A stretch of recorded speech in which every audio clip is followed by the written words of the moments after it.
Kami orang orang ini jadi mandi orang legal asumat kabaja tamu baka ada jadi in kabaja tamu in kabaja jadi tani orang juga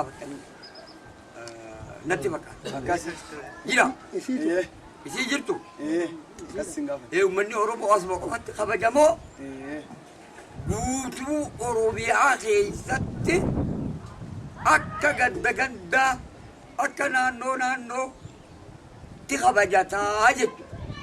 Akkamitti kabajata. Sagantaan fakkii waan biyya jiru naa goruu hin barbaadu. Musliimni biyya Makkaati masjida tokko qabaate biyya sanirraa eega ka'e tokkichi Itoophiyaa waan ja'an keessa Finfinnee dhufee jechuudha. Inni isa waliin qabee isa jalaa buqqaa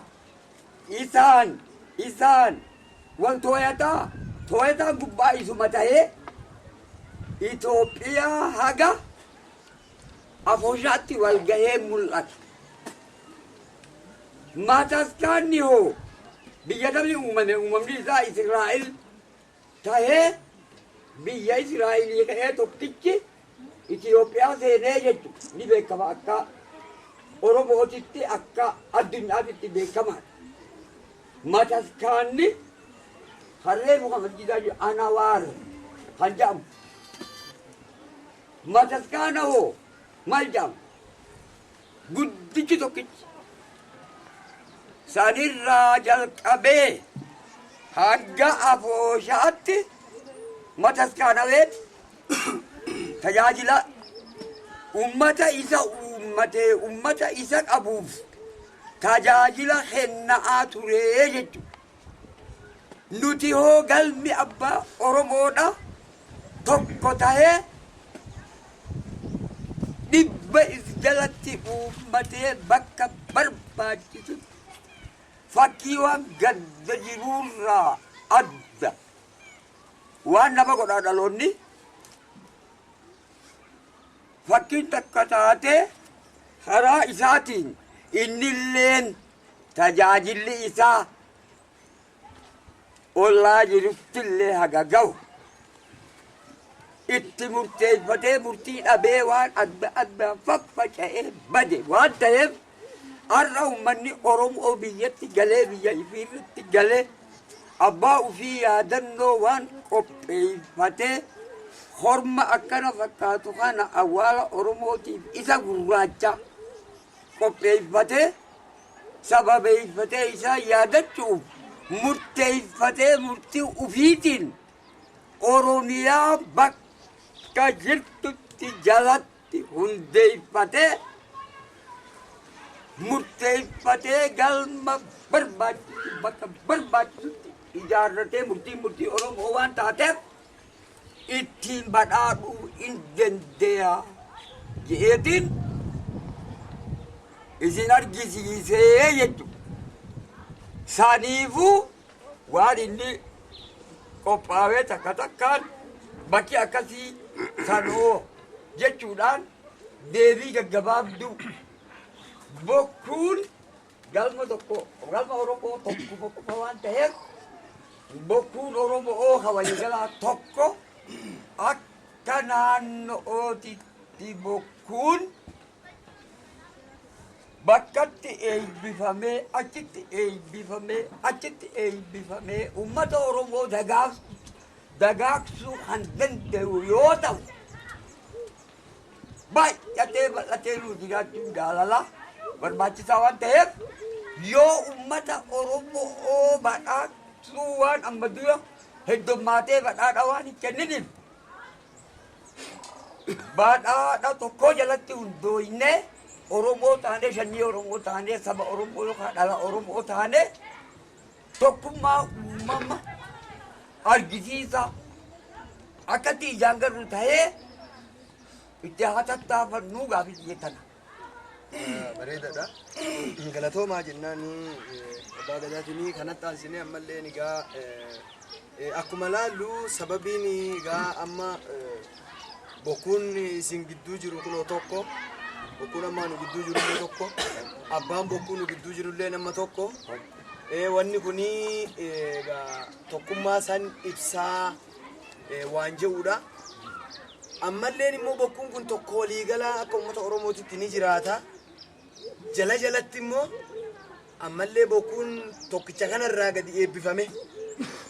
Jala jalatti illeen bokkuun dhuma jiraataa jechuudha. Yaani waliigalatti nu ibsitanii. Kana godhuudhaaf immoo amma akkuma laallu hundi isaa Booranni gadaa bokkuu addaatti qabatee jira. Gujiin akkasii Arsiittis maalitti bakka hundattuu akkasuma jira. Isin kana gochuudhaaf yookaan immoo bokkuu kana tokko gochuudhaaf karaan isin itti deemtanii maal fakkaata? Akkamitti itti deemtanii waan kana tokko gootanii bokkuu tokkichaa jettanii uummata kana barsiisuu dandeessu kan jettullee isin gaafachuu feene abbaan gadaa. Akkan galatooma waan nu gaafataniif illee galatooma. Umrii tura lafatanarra turuu keenyallee waan haa galatoomu nullee tursiisu. Warra dabre dhaqqabuufillee nu dhaqqabsiisuufillee haa galatoomu waayni. Har'a bara har'a jirru kana keessatti dhaqqabinsi uummata dabree akaakoo dhaqqabuun akka waliigalaatti eega diinni bittinneesse bokkuun heddummaatee uummata Oromootii humaa godhuu dhabuu in mul'ata. Gaafa abbaa gadaa uummata Oromoo bokkuun tokko, kalachi tokko, caaccuun takka tokko bakka takkatti uummanni Oromoo kabajatu.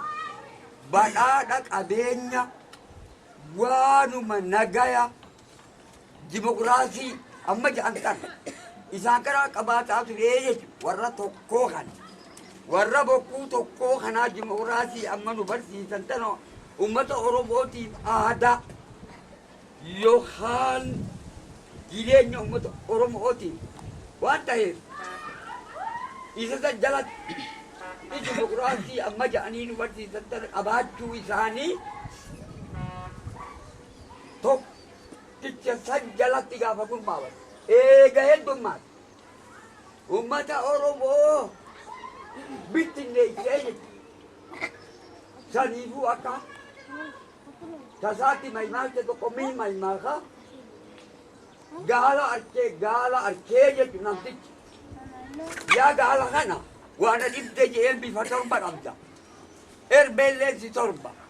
Guddina hagana guddattaa teessota kan bal'iftu. Mana torban boonan qattuu jeen gaalaan. Hoggaa bishaan dhugdee katti morma ol fuutu lukkuu fakkaattaa jeen. Hoggaa muka nyaattee gurbeessitee gadi naqxuree fakkaattaa jeen. Hoggaa gurra kana silaalu nama fakkaattaa jeen. Yoo dalluu tana silaalu korma loonii tokko fakkaattaa jeen. Yoo daaraa gangalattee cinaacha si fe'an harreellee fakkaattaa jeen. Eegee tana yoo silaalu waraabessa fakkaattaa jeen. Yoo gurruu silaalu ameessa saayyaa elmatamaa fakkaattaa jeen. Waana dhibde jeen biftitee torbaa takkaa miti. Erbeelleen si torbaa jeen. Torba jeen erbeente. Hagana guddatti. Teessota kan bal'iftu. Rakkoo keeti. Erbeen afran eeysaa dhufti. Miila afran akka horii tokko tokkotti ciibsan kophaa sirraa baasanii jee. Afuri. Cinaacha lamaan kophaa sirraa baasanii jaha jee. Mormarraa kophaa si baasanii torbaa jee. Teessota kan bal'iftu.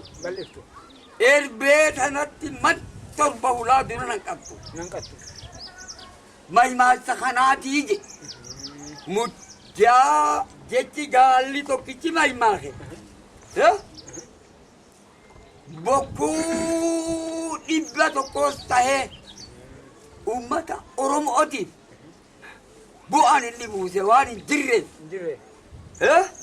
Inni tokko nuu tahee sanjalatti naannoo qabnaa naannootti nuu hundaawee har'as boruus.